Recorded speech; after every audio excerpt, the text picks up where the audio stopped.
پشتیگو سروکی CHP ازگر اوزل دوه ده اخافتنا خوایا یا لمجلس ده خاطر خواست و بحثا پارتیا نو کر استیفاین CHP جی دست بکرن حتی آنها 400 اندام CHP استیفا کرنه.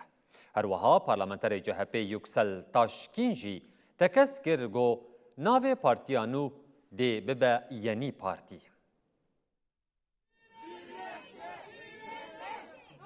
Parlamenter İzmir'e CHP Yüksel Taşkın di bernameyeke televizyonê de di derbarê Partiya Siyasî ya nû ya ku Özgür Özel ra gihandibû hin agahiyên girîng da.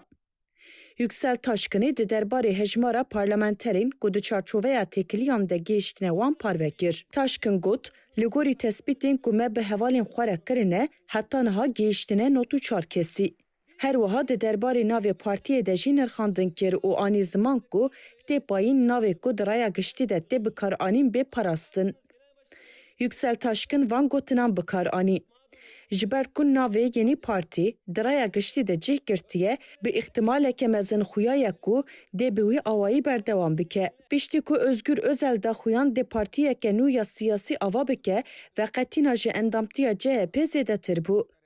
Li gorî çavkaniyên partiyê di saetên yekem de nêzî 400,000 endamî îstîfa kirine. Li gelek kesên ku xwestine bi rêya e-dewletê endamtiya xwe betal bikin ji ber qerebalixiya sîstemê nekarîne karûbarên xwe bikin. Hejmara endamên CHP di meha çileyê 2026 de wekî 1.922.757 hatibû tomar kirin.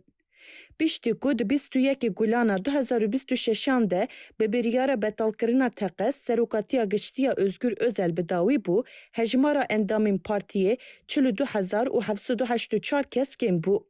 Di meha tîrmeha 2026 de hejmara endamên CHP da ket 1.879,973 kesî. Piştî axaftina xatirnameyê ya Özgür Özel a di civîna Koma Meclisê de pêleke nû ya îstîfayê dest pê kir.